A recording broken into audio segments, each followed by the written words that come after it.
ನಮಸ್ತೆ ಸರ್, ಉಷಾ ಮೋಹನ್ ಅಂತ ಹೇಳಿ ಆಮ್ ಆದ್ಮಿ ಪಕ್ಷದಿಂದ. ನಮಸ್ಕಾರ. ನಮ್ಮ ರಾಜ್ಯದ ರೈತರ ಮೇಲೆ, ಕನ್ನಡ ಪರ ಹೋರಾಟಗಾರರ ಮೇಲೆ, ವಿಶೇಷವಾಗಿ ನಮ್ಮ ಪಕ್ಷದ ಕಾರ್ಯಕರ್ತರ ಮೇಲೆ ಅನೇಕ ಸುಳ್ಳು ಪ್ರಕರಣಗಳನ್ನು ದಾಖಲೆಗಳಾಗಿದ್ದಾವೆ. ಕಳೆದ 9 ವರ್ಷಗಳಲ್ಲಿ ಹೆಚ್ಚಿನ ಒಂದು ಹೋರಾಟಗಳನ್ನು ನಮ್ಮ ಪಕ್ಷ ಮಾಡ್ತಾನೆ ಬರ್ತಾ ಇದೆ.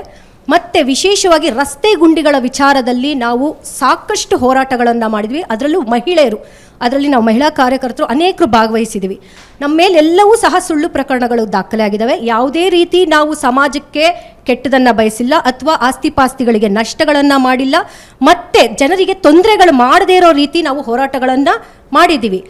ಆದರೆ ನೀವು ಕಳೆದ ವರ್ಷ ಹೇಳ್ತೀರಾ ಕೇಸುಗಳನ್ನು ವಾಪಸ್ ತಗೊಳ್ತೀವಿ ಅಂತ ಹೇಳಿ. ಆ ಸಂದರ್ಭದಲ್ಲಿ ನಮ್ಮ ಪಕ್ಷದಿಂದಲೂ ಸಹ ನಾವು ನಿಮ್ಮ ಹತ್ರ ಮನವಿ ತೊಗೊಂಡು ಬರ್ತೀವಿ.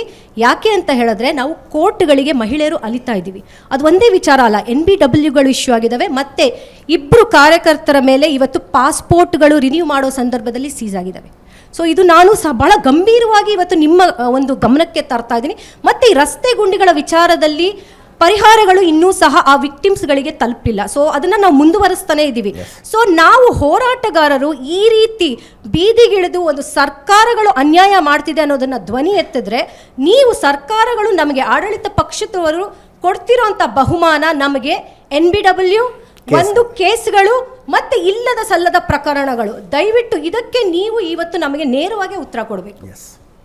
ಇಂಥವ್ರ ಮೇಲಿನ ಕೇಸ್ಗಳನ್ನು ವಾಪಸ್ ತಗೊಳ್ಳೋದು ಬಿಟ್ಟು ನೀವು ಹಳೆ ಹುಬ್ಬಳ್ಳಿ ಗಲಭೆಕೋರರ ಮೇಲಿನ ಕೇಸ್ಗಳನ್ನು ವಾಪಸ್ ತಗೊಳ್ತೀರಿ. HK ಪಾಟೀಲ್ ರೀ, ನಾನು ಇಷ್ಟೇ ಹೇಳ್ತೀನಿ, ಪ್ರಾಮಾಣಿಕ ಹೋರಾಟಗಾರರ ಕೇಸ್ಗಳನ್ನು ವಾಪಸ್ ತೆಗೆದುಕೊಳ್ಳೋದಕ್ಕೆ ಒಂದು ಸಮಿತಿಯನ್ನು, ಕ್ಯಾಬಿನೆಟ್ ಸಮಿತಿಯನ್ನು ಈಗ ಸಿದ್ದರಾಮಯ್ಯನವರು ರಚನೆ ಮಾಡಿದ್ದಾರೆ. ಅದರಲ್ಲಿ ನಾನು ಒಬ್ಬ ಜವಾಬ್ದಾರಿ ಮೆಂಬರ್. ಹೋರಾಟಗಾರರು ರಾಜಕೀಯೇತರ ಉದ್ದೇಶದಿಂದ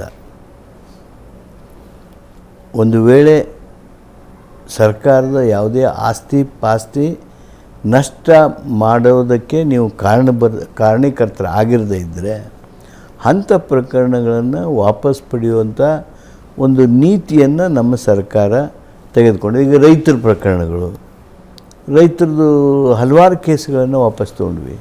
ಈ ಕನ್ನಡ ಪರ ಹೋರಾಟ ಮಾಡ್ತಕ್ಕಂಥವ್ರು ಭಾಳಷ್ಟು ಜನರು ನಾವು ಪ್ರಕರಣಗಳನ್ನು ವಾಪಸ್ ತಗೊಂಡ್ವಿ. ನಿಮ್ಮದು ನಮ್ಮ ಸಮಿತಿಗೆ ಬಂದಿತ್ತೋ ಇಲ್ಲೋ ಗೊತ್ತಿಲ್ಲ, ಅಥವಾ ನಿಮ್ಮ ಪರವಾಗಿ ಯಾವುದರ ಸಂಘಟನೆಯವರು ಕಾರ್ಯಕ್ರಮ ಮುಗಿದ್ಮೇಲೆ ರಿಪ್ರೆಸೆಂಟೇಷನ್ ಕೊಡಿ. That will definitely be considered. ಮತ್ತು ನೀವು ಹೇಳಿದ್ರಲ್ಲ ಇಂತಿಂಥ ಕ್ಯಾಟಗರಿಯ ಪ್ರಕರಣಗಳನ್ನು ವಾಪಸ್ ತಗೊಳ್ಳೋದಕ್ಕೆ ಸಮಿತಿ ಅಂತ. ಹಳೆ ಹುಬ್ಬಳ್ಳಿ ಕೇಸ್ ಅದರ ವ್ಯಾಪ್ತಿಗೆ ಬರೋದಿಲ್ಲ ಸರ್. ಸಾರ್ವಜನಿಕ ಆಸ್ತಿ ಪಾಸ್ತಿಗೆ ಧಕ್ಕೆ ಆಗಿದೆ, ಅಪ್ರಚೋದಿತವಾಗಿ ಗಲಭೆ ಆಗಿರೋದಲ್ಲಿ. ತಮಗೆ ಆ ಮಾಹಿತಿ ಎಲ್ಲ ನನ್ನ ಹತ್ರ ಸದ್ಯ ಇಲ್ಲ. ಆದರೆ ಅಲ್ಲಿ ಅಮಾಯಕರನ್ನು, ಭಾಳಷ್ಟು ಜನರನ್ನು ರಾಜಕೀಯ ಕಾರಣಕ್ಕೆ ಹಿಡ್ಕೊಂಡು ಹೋಗ್ಬಿಟ್ಟಿದ್ರು. ಓಕೆ, ಅಮಾಯಕರನ್ನ ಹಿಡ್ಕೊಂಡು ಹೋದ್ರು ಅಷ್ಟೇ ಅಲ್ಲ, ಯಾವ್ಯಾವ ಕಾನೂನು ದುರ್ಬಳಕೆ ಮಾಡ್ಕೊಳ್ಳೋದಕ್ಕೆ ಪ್ರಯತ್ನ ಮಾಡಿದರು ನೋಡಿದ್ರಿ ಅಂದರೆ. ಅಲ್ಲ, HK ಪಾಟೀಲ್, ಅಮಾಯಕರು ಯಾರು, ತಪ್ಪಿತಸ್ಥರು ಯಾರು ಅನ್ನೋದನ್ನು ಕ್ಯಾಬಿನೆಟ್ಟೇ ನಿರ್ಧಾರ ಮಾಡ್ಕೊಳ್ಳೋದಾದ್ರೆ ಇನ್ನು ಕೋರ್ಟ್ ಯಾಕೆ ಬೇಕು? ಅಲ್ಲ, ಅಧಿಕಾರಿಗಳೇ ಹೇಳ್ತಾರಲ್ಲ, ನಿಮ್ಗೆ ಅಧಿಕಾರಿಗಳೇ ಹೇಳಿದ್ರಲ್ಲ. ಫೈನ್ ಸರ್, ಹಂಗೆ ಎಲ್ಲ ಕೇಸ್ಗಳನ್ನು ಬಗೆಹರಿಸ್ಬೋಣ. ನಾನು ನಿಮಗೊಂದು ಹೇಳ್ತೀನಿ. ಓಕೆ, ಒಂದು ಪರ್ಟಿಕ್ಯುಲರ್ ಟೈಮ್ನಾಗ ಲೈಟ್ ಆಫ್ ಮಾಡ್ತಾರೆ. ಪರ್ಟಿಕ್ಯುಲರ್ ಟೈಮ್ನಾಗ ಲೈಟ್ ಆಫ್ ಮಾಡ್ತಾರೆ, ಹಾಲಪ್ ಮಾಡಿಬಿಡ್ತಾರೆ ಜನರನ್ನು. ಒಂದು 100 ಜನರನ್ನ ಹಿಡ್ಕೊಂಡು ಹೋಗಿ ಒಳಗೆ ಹಾಕಿಬಿಡ್ತಾರೆ. ನೀವು can you call this rule of law? ಅದು ಅಮಾಯಕರಿದ್ದವ್ರು ಅದರೊಳಗೆ ಇದ್ದಾರೆ ಅಂತ ಅನ್ನೋದಾದರೆ ಅದು ಬೇರೆ.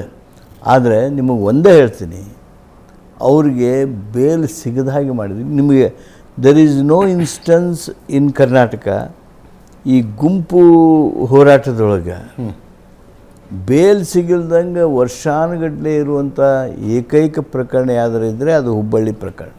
ಯಾಕೆ ತನಿಖೆ ಸ್ಟ್ರಾಂಗ್ ಆಗಿರಬೇಕು. ತನಿಖೆ ನಡೆದೇ ಇಲ್ಲ. ಬೇಲ್ ಕೊಡೋದು ಕೋರ್ಟ್ ಅಲ್ಲ ಸರ್. ತನಿಖೆ ನಡೆದೇ ಇಲ್ಲ. ಯಾವ ಕಟ್ಲೆ ನೀವು ನ್ಯಾಯಾಧೀಶರನ್ನ ಅಷ್ಟು ಕನ್ವಿನ್ಸ್ ಮಾಡ್ತೀರಿ, ಇವ್ರು ಯಾವ ಕಾನೂನನ್ನು ಮಾರ್ಪಡಿಸ್ತಾರೆ ಅದ್ರ ಮೇಲೆ ಅವಲಂಬಿತ ಆಗುತ್ತೆ. NIA ತಂದು ಹಾಕಿಬಿಟ್ರೆ ಅಲ್ಲಿ. ಈಗ KJ ಹಳ್ಳಿ DJ ಹಳ್ಳಿ ಮೇಲ್ನೋಟಕ್ಕೆ ಗಲಭೆಯ ರೀತಿಯಲ್ಲಿ ಅನ್ನಿಸ್ತಾ ಇತ್ತು. NIA ಬಂದ ಮೇಲೆ ಗೊತ್ತಾಯಿತು ಇದೊಂದು ಆಂಟಿ ನ್ಯಾಷನಲ್ ಆಕ್ಟಿವಿಟಿ ಆಗಿತ್ತು ಇಲ್ಲಿ ಅಂತ. ಅಲ್ಲ, ಅದರ ಆಧಾರದ ಮೇಲೆ PFI ಬ್ಯಾನ್ ಆಗೋ ತನಕನೂ ಹೋಯಿತು.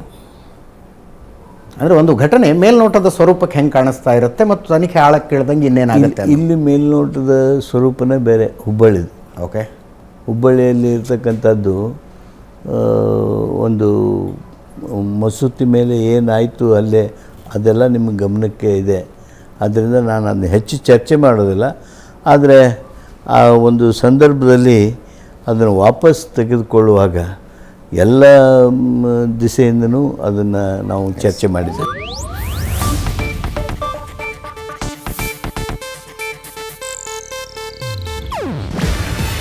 ಇದು ಏಷ್ಯಾನೆಟ್ ನ್ಯೂಸ್ ನೆಟ್ವರ್ಕ್ ಪ್ರಸ್ತುತಿ. ನೀವು ನೋಡ್ತಿದ್ದೀರಾ ಏಷ್ಯಾನೆಟ್ ಸುವರ್ಣ ನ್ಯೂಸ್.